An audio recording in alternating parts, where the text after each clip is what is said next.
श्री शिवाय नमस्तुभ्यम। जय भोलेनाथ। प्रिय भक्तों, आज आप सुनेंगे सावन मास महात्म्य के 6वें दिन की कथा। शमशान में जब महर्षि दधीची के मांस पिंड का दाह संस्कार हो रहा था तो उनकी पत्नी अपने पति का वियोग सहन न कर पाई और पास में ही स्थित विशाल पीपल के वृक्ष के कोटर में अपने छोटे से बालक को वृक्ष के कोटर में रखकर स्वयं चिता में बैठकर सती हो गई।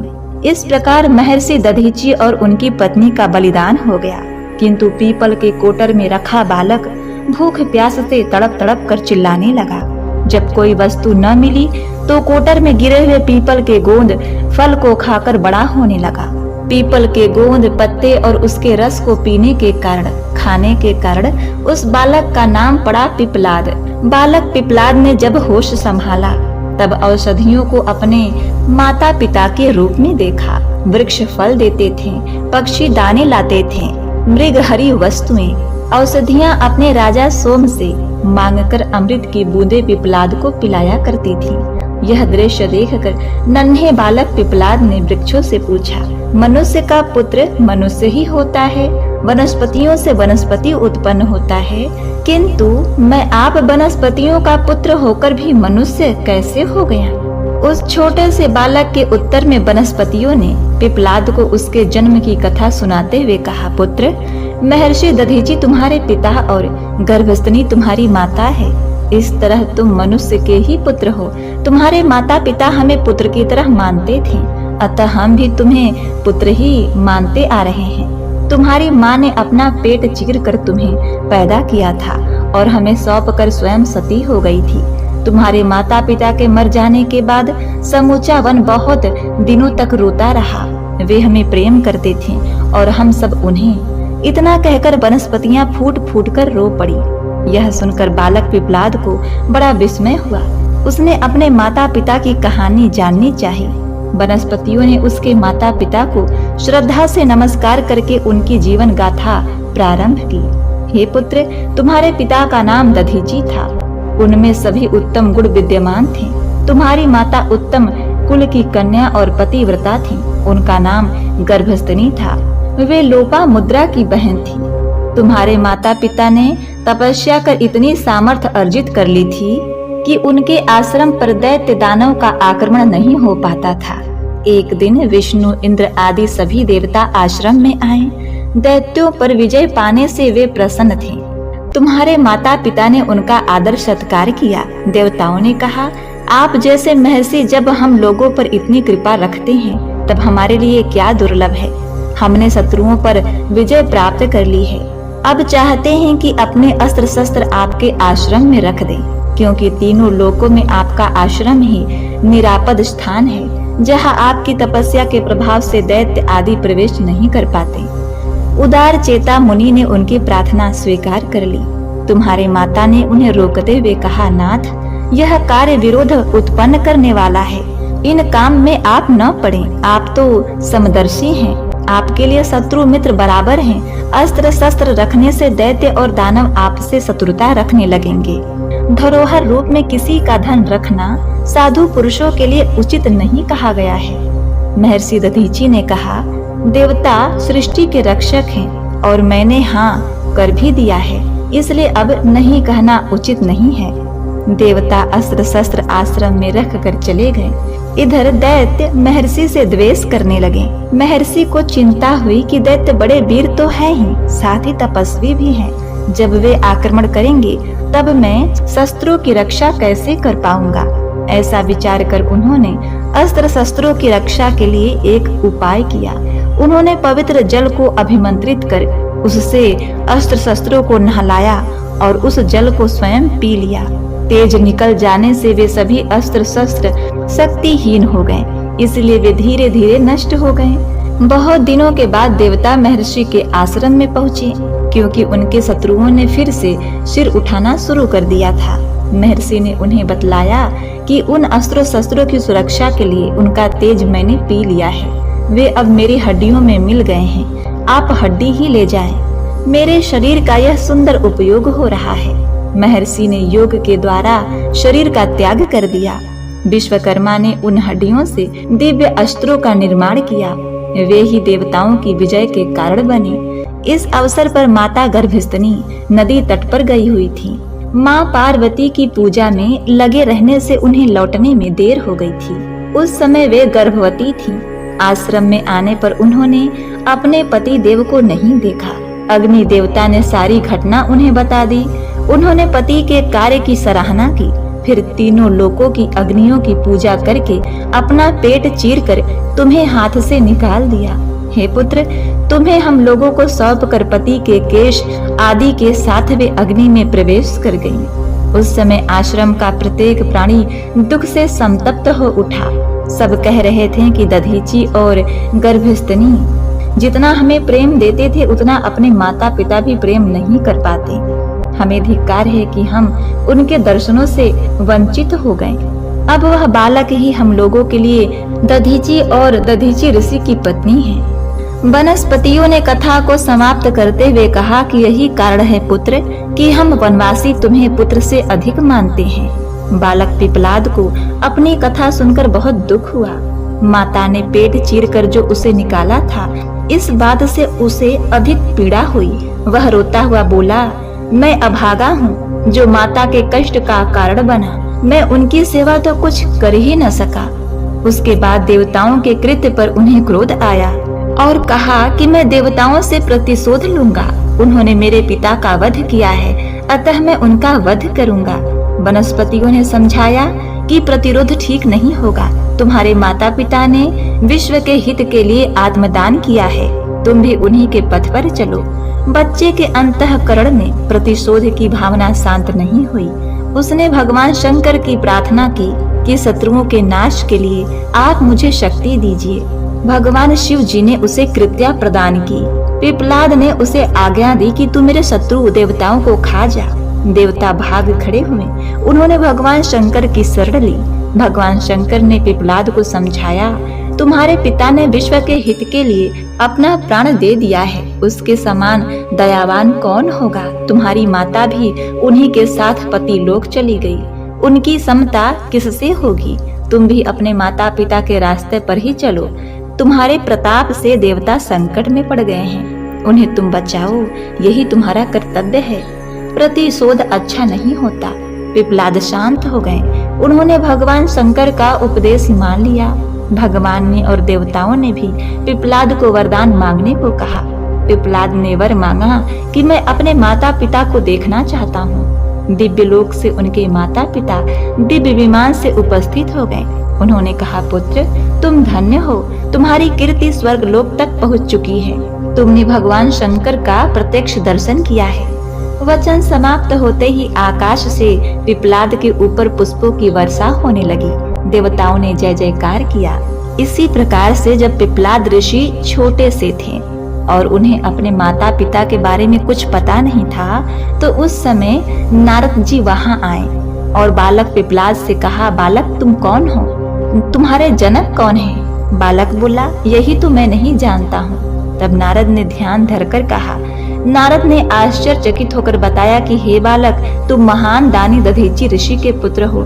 तुम्हारे पिता की अस्थियों का वज्र बनाकर ही देवताओं ने असुरों पर विजय पाई थी। नारद ने बताया, तुम्हारे पिता दधीची की मृत्यु मात्र 31 वर्ष की आयु में हो गई थी। बालक ने कहा, मेरे पिता की अकाल मृत्यु का कारण क्या था और मैं इतनी छोटी उम्र में माता पिता से विहीन क्यों हो गया। नारद ने कहा, तुम्हारे पिता पर शनि देव की महादशा थी। बालक ने कहा, मेरे ऊपर आई विपत्ति का कारण क्या था। नारद ने कहा, शनि की महादशा। इतना बताकर देवर्षि नारद ने पीपल के पत्तों और गोदों को खाकर जीने वाले बालक का नाम पिपलाद रखा और उसे दीक्षित किया। नारद के जाने के बाद बालक पिपलाद ने नारद के बताए अनुसार ब्रह्मा जी की घोर तपस्या कर उन्हें प्रसन्न किया। ब्रह्मा जी ने जब बालक पिपलाद से वर मांगने को कहा, तो पिपलाद ने अपनी दृष्टि मात्र से किसी भी वस्तु को जलाने की शक्ति मांगी। ब्रह्मा जी से वर मिलने पर सर्वप्रथम पिपलाद ने शनि देव का आवाहन कर अपने सम्मुख प्रस्तुत किया। सामने पाकर आंखें खोलकर भस्म करना शुरू कर दिया। शनि देव का शरीर जलने लगा। ब्रह्मांड में कोलाहल मच गया। सूर्यपुत्र शनि की रक्षा में सारे देव विफल हो गए। सूर्य भी अपनी आंखों के सामने अपने पुत्र को जलता हुआ देखकर ब्रह्मा जी से बचाने हेतु विनय करने लगे। अंततः ब्रह्मा जी ने स्वयं पिपलाद के सम्मुख पधारे और शनि को छोड़ने की बात कही, किंतु पिपलाद तैयार नहीं हुए। ब्रह्मा जी ने एक के बदले 2 वर मांगने की बात कही। तब पिपलाद ने प्रसन्न होकर यह वर मांगा। पहला वर कि जन्म से 5 वर्ष तक किसी भी बालक की कुंडली में शनि का स्थान नहीं होगा, जिससे कोई और बालक मेरे जैसा अनाथ न हो। और दूसरा, मुझ अनाथ को शरण पीपल वृक्ष ने दी थी, अतः जो भी व्यक्ति सूर्योदय के पूर्व पीपल वृक्ष पर जल चढ़ाएगा उस पर शनि की महादशा का असर नहीं होगा। ब्रह्मा जी ने तथास्तु कहकर वरदान दिया। तब पिपलाद ने जलते हुए शनि को अपने ब्रह्मदंड से उनके पैर पर आघात करके उन्हें मुक्त कर दिया, जिससे शनिदेव के पैर क्षतिग्रस्त हो गए और वे पहले जैसे तेजी से चलने लायक नहीं रहे। तभी से शनि को शनैचर कहा जाने लगा और शनि आग में जलने के कारण काली काया वाले अंग भंग में हो गए। तो प्रिय भक्तों, भगवान शिव जी के एक अवतार में पिपलाद ऋषि का यह अवतार भी गिना जाता है। यह पिपलाद अवतार भगवान शिव जी ने ही धारण किया था। तो आज के महात्म कथा में आपने भगवान शिव के अवतार पिपलाद ऋषि की कथा महिमा को सुना। आगे आप सुनिए शिव पार्वती संवाद कथा। एक बार कैलाश पर्वत पर विराजमान भगवान शिव जी से माता पार्वती ने कहा, हे प्रभु, देवों के देव महादेव, आपके चरणों में मेरा बारंबार प्रणाम है प्रभु। जब मैं आपसे मिलने के लिए आ रही थी तब मेरी दृष्टि मृत्यु लोक पर पड़ी। वहाँ मैंने क्या देखा कि 3 स्त्रियां जो आपस में सखी थीं, उसमें से 2 स्त्रियां जो विधवा होकर दुखी जीवन जी रही थीं, जबकि एक स्त्री सुहागिन होकर अपने पति के साथ बहुत सुख से रह रही थी। प्रभु, यह बात मेरे समझ में नहीं आई, इसीलिए मेरे मन में यह 3 प्रश्न उठने लगे। अब मैं बड़ी दुविधा में पड़ गई हूँ नाथ। हे महादेव, अब मैं आपसे यह चाहती हूँ कि आप मेरे मन में उठे इन 3 प्रश्नों के उत्तर देकर मुझे संतुष्ट करने की कृपा करें। इस प्रकार माता पार्वती के प्रश्नों को सुनकर भगवान शिव जी कहने लगे, देवी पार्वती, आप मुझे अपने तीनों प्रश्न बताओ। मैं तुम्हें तुम्हारे प्रश्नों के उत्तर देकर पूरी तरह संतुष्ट करने का प्रयास करूंगा। तब माता पार्वती भगवान शिव से कहती हैं, प्रभु, मेरा पहला प्रश्न है कि कौन सी स्त्री समय से पहले विधवा हो जाती है। मेरा दूसरा प्रश्न है कि कौन सी स्त्री को जीवन में कभी सुख नहीं मिलता।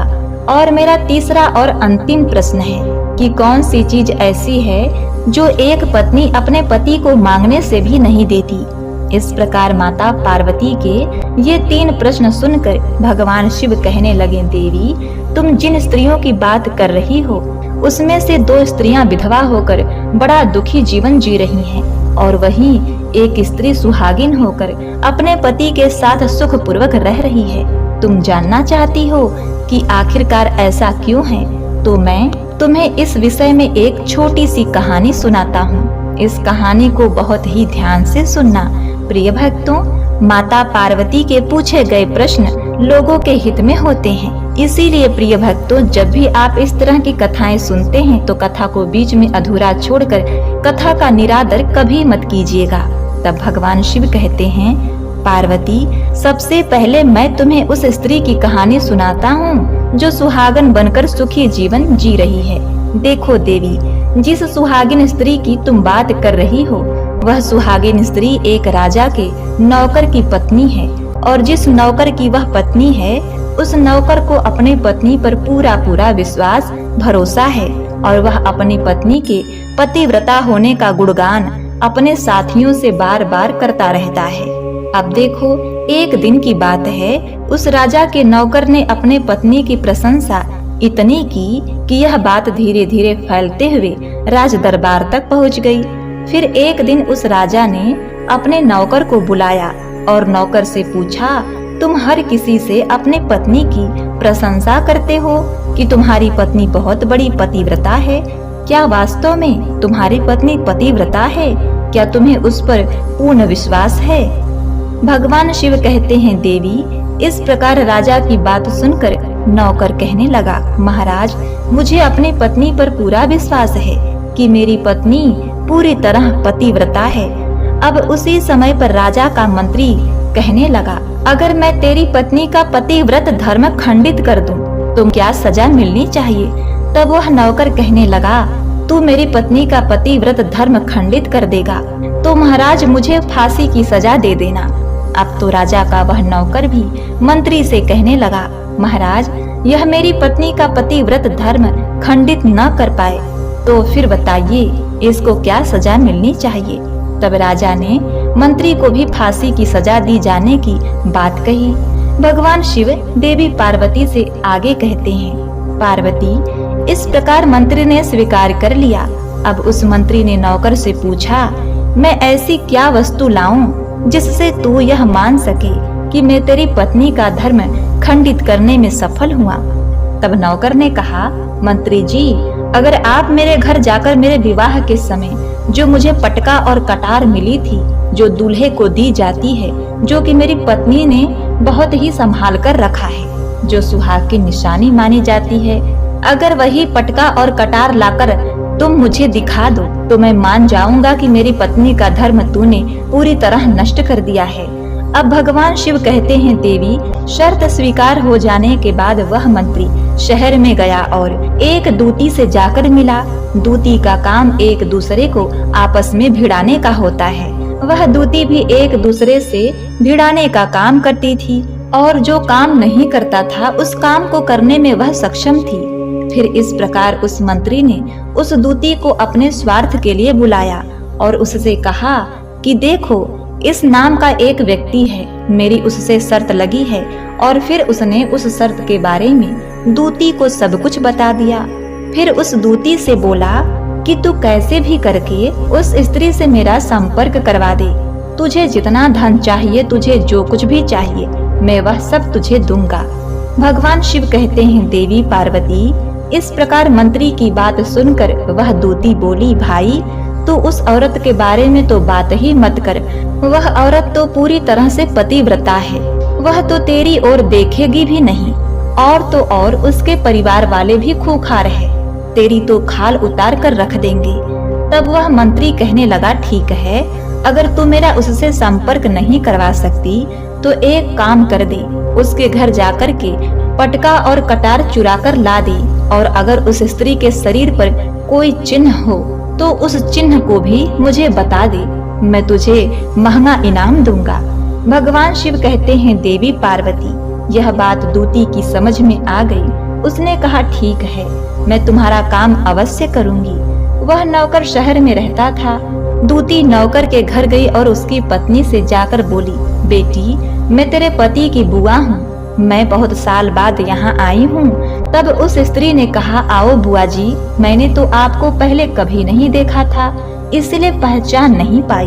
और इस प्रकार उस दूती को नौकर की पतिव्रता पत्नी ने बहुत सम्मान दिया, लेकिन उसे क्या पता था कि वह उसके साथ छल करने आई है। भगवान शिव आगे कहते हैं, देवी, इस प्रकार वह दूती उस पतिव्रता स्त्री के साथ 2 दिन तक रुकी। जिस समय वह स्त्री स्नान करने गई, दूती ने उस पतिव्रता स्त्री की जांघ पर बना हुआ तिल देख लिया। अब उसका काम बन गया। उधर स्नान के बाद जब वह पतिव्रता स्त्री रसोई में खाना बनाने गई तो दूती को अवसर मिल गया। उसने चुपके से पटका और कटार उस नौकर के घर से चुरा लिया और वहां से भाग गई। जाकर उसने वह पटका और कटार मंत्री को दे दिए और साथ ही उस पतिव्रता स्त्री के जांघ पर तिल के निशान की भी बात बता दी। भगवान शिव कहने लगे, देवी पार्वती, फिर वह मंत्री पटका और कटार लेकर सीधा राज दरबार में पहुंचा।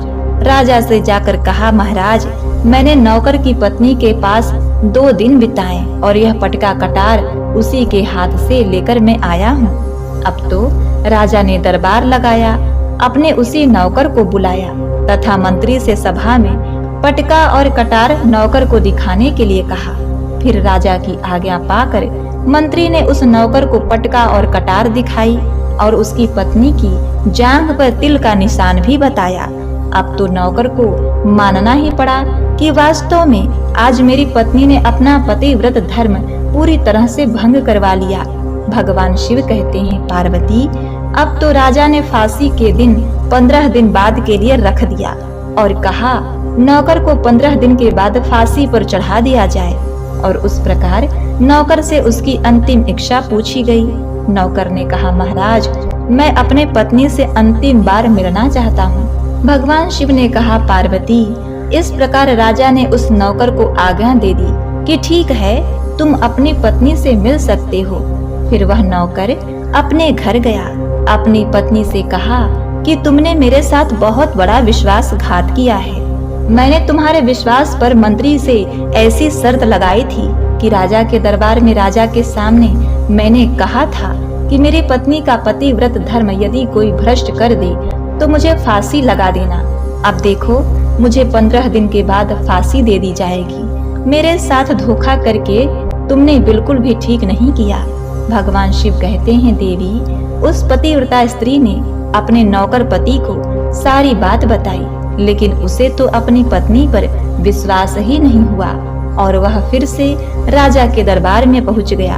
अब राजा ने उसे कैद में डलवा दिया।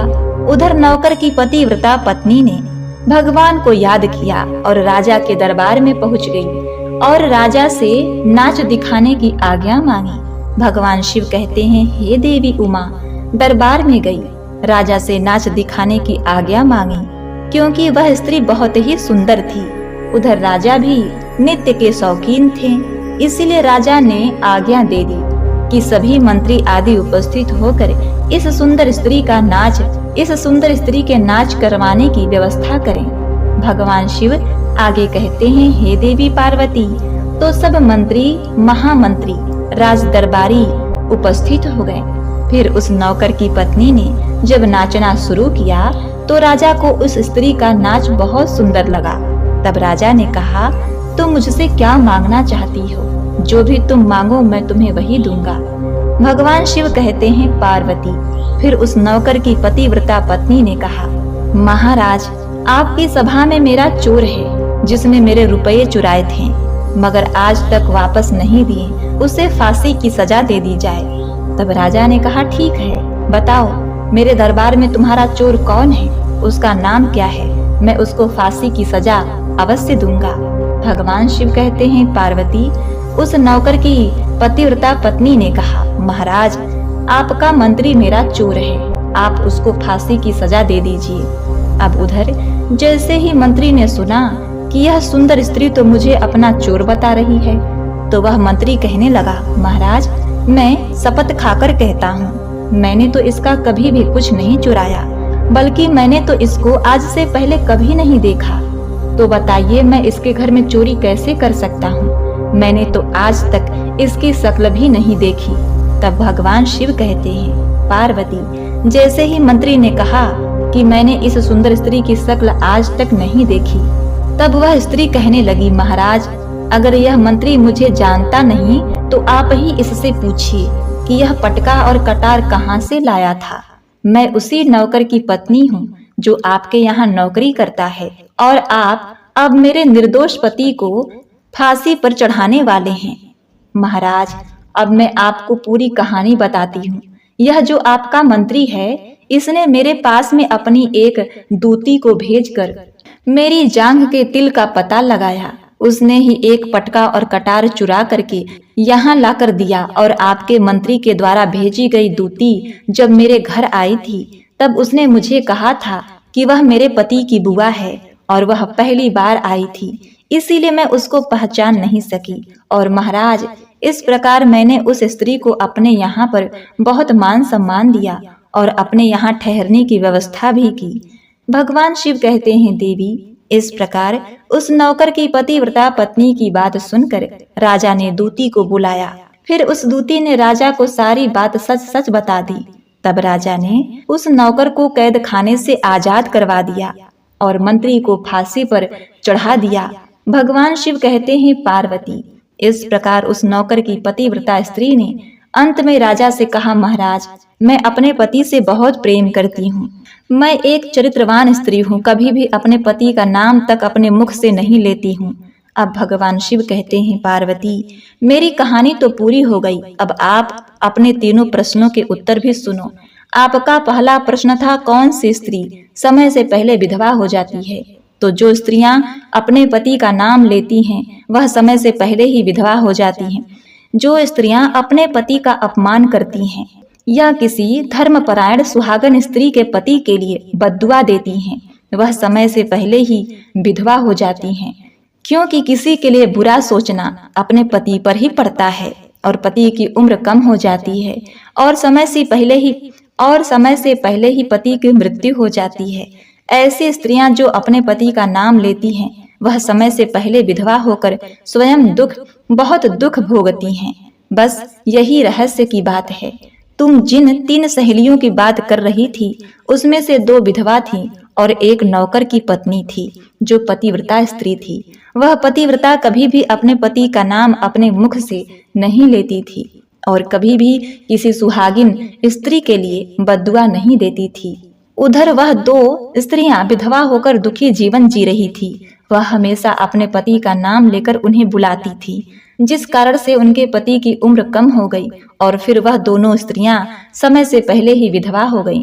आज वे दुख भरा जीवन जी रही हैं। इसलिए कभी भी स्त्री को अपने पति का नाम अपने मुख से नहीं लेना चाहिए। अब आपका दूसरा प्रश्न था कि कौन सी स्त्री को जीवन में कभी भी सुख नहीं मिलता। तो समझो कि जो स्त्रियां अपने पति की अनुमति के बिना किसी तीर्थ स्थान पर उत्सव में जाती हैं उसके जीवन में कभी सुख नहीं आता। ऐसी स्त्रियां जीवन में सदा दुखी रहती हैं और उन्हें पति का कभी प्रेम नहीं मिलता। भगवान शिव आगे कहते हैं, देवी, आपका तीसरा प्रश्न था कि ऐसी कौन सी चीज है जो एक पत्नी अपने पति को मांगने से भी नहीं देती। तो समझ लो, वह चीज है गाली। एक चरित्रवान स्त्री अपने पति को गाली नहीं दे सकती। जो स्त्री गाली देती है वह स्त्री कभी भी चरित्रवान नहीं होती। ऐसी स्त्री जीवन भर रोती रहती है, उसके जीवन में कभी सुख नहीं आता। समय से पहले ही ऐसी स्त्रियां विधवा हो जाती हैं। इस प्रकार भगवान शिव के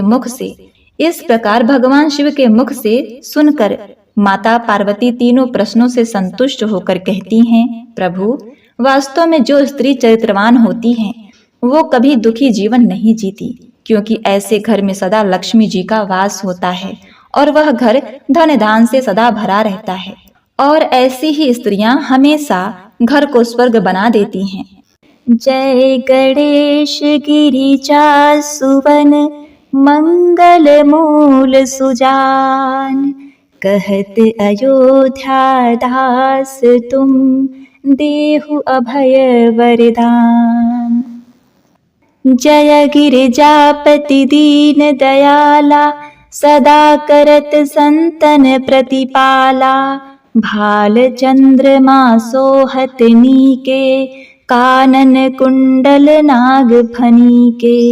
अंग गौर सिर गंग बहाए, मुंड माल तन छार लगाए। वस्त्र खाल बाघंबर सोहे, छवि को देख नाग मन मोहे। मैना मातु की हवे दुलारी, बाघ अंग सोहत छवि न्यारी। कर त्रिशूल सोहत छवि भारी, करत सदा शत्रुन क्षयकारी। नंदी गणेश सोहे तह केसे, सागर मध्य कमल है जैसे। कार्तिक श्याम और गणराऊ, या छवि को कही जात न काऊ। देवन जब ही जाय पुकारा, तब ही दुख प्रभु आप निवारा। किया उपद्रव तारक भारी, देवन सब मिली तुम ही जुहारी। तुरत षडानन आप पठाऊ, लवनी में महामारी गिराऊ। आप जलंधर असुर संहारा, सुयश तुम्हारा विदित संसारा। त्रिपुरासुर सन युद्ध मचाई, सब ही कृपा कर लीन बचाई। किया तपहि भगीरथ भारी, पूर प्रतिज्ञाता सुपुरारी। धानिन मह तुम सम को नाही, सेवक स्तुति करत सदाही। वेद माहि महिमा तुम गाई, अकथ अनादि भेद नहीं पाई। प्रकटि उदित मंथन में ज्वाला, जरत सुरासुर भय विहाला। कीन्ही दया तह करी सहाई, नीलकंठ तब नाम कहाई। पूजन रामचंद्र जब कीन्हा, जीत के लंक विभीषण दीन्हा। सहस कमल में हो रह धारी, कीन्ही परीक्षा तब ही पुरारी। एक कमल प्रभु रखऊ जोई, कमल नयन पूजन चह सोई। कठिन भक्ति देखी प्रभु शंकर, भये प्रसन्न दिए इक्षित वर। जय जय जय अनंत अविनाशी, करत कृपा सबके घटवासी। दुष्ट सकल नित मोहि सतावे, भ्रमत रहो मोहि चित्त न आवे। त्राहि त्राहि में नाथ पुकारो, एहि अवसर मोहि आन उबारो। लय त्रिशूल शत्रुन को मारो, संकट ते मोहि आन उबारो। मात पिता भ्राता सब होई, संकट में पूछत नहीं कोई। स्वामी एक है आस तुम्हारी, आय हरहूँ मम संकट भारी। धन निर्धन को देत सदाही, जो कोई जाचे सो फल पाही। स्तुति के ही विधि करे तुम्हारी, क्षमहु नाथ अब चूक हमारी। शंकर हो संकट के नाशक, मंगल कारण विघ्न विनाशन। योगी यति मुनि ध्यान लगावे, शारद नारद शीस नवावे। नमो नमो जय नमः शिवाय, सुर ब्रह्मादिक पार न पाय। जो यह पाठ करे मन लाई, तापर होत है शंभु सहाई। ऋणिया जो कोई हो अधिकारी, पाठ करे सो पावनहारी। पुत्र हो न कर इच्छा जोई, निश्चय शिव प्रसाद तेहि होई। पंडित त्रयोदशी को लावे, ध्यान पूर्वक होम करावे। त्रयोदशी व्रत करे हमेशा, ताके तन नहीं रहे कलेशा। धूप दीप नैवेद्य चढ़ावे, शंकर सम्मुख पाठ सुनावे।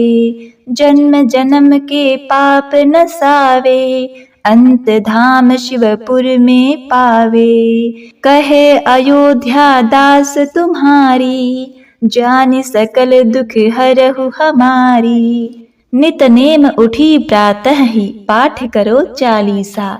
तुम मेरी मनोकामना पूर्ण करो जगदीश। मगशिर छठी हेमंत ऋतु, संवत 64 जान। स्तुति चालीसा शिव ही, पूर्ण कीजय कल्याण। ओम नमः शिवाय। प्रिय भक्तों, आइए अब श्रवण करते हैं भगवान शिव जी की आरती। जय शिव ओंकारा, ओम जय शिव ओंकारा। ब्रह्मा विष्णु सदा शिव, अर्धांगी धारा।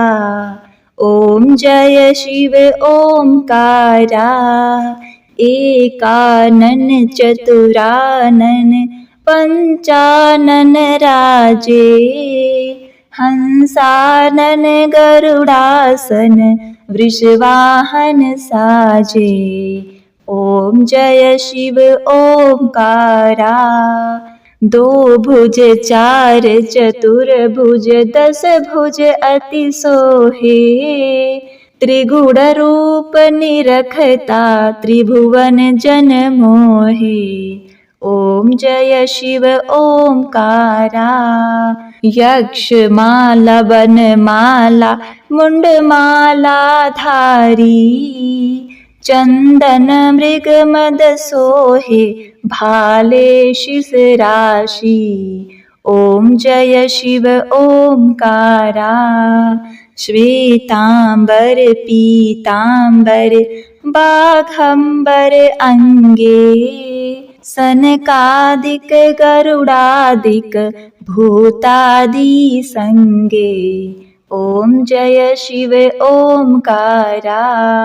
करके मध्य कमंडलु चक्र त्रिशूल धरता, जग करता जग भरता जग संहारक करता। ॐ जय शिव ओंकारा।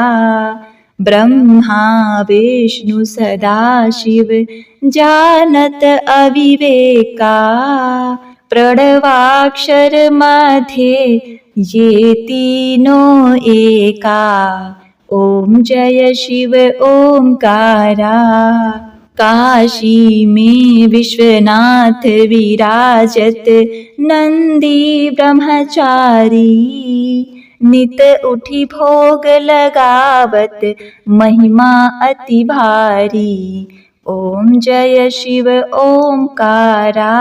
त्रिगुण शिव जी की आरती जो कोई नर गावे, कहत शिवानंद स्वामी मन वांछित फल पावे। ॐ जय शिव ओंकारा। कर्पूर गौरम करुणावतारम, संसार सारम भुजगेन्द्रहारम, सदा वसन्तं हृदयारविन्दे, भवं भवानी सहितं नमामि। प्रेम से बोलिए नमः पार्वती पते, हर हर महादेव। ओम नमः शिवाय। प्रिय भक्तों, भगवान शिव जी की चालीसा और आरती यहीं पर संपूर्ण हुई। यदि आपको हमारी वीडियो अच्छी लगी है तो आप चैनल को सब्सक्राइब करके वीडियो को लाइक शेयर अवश्य करिएगा।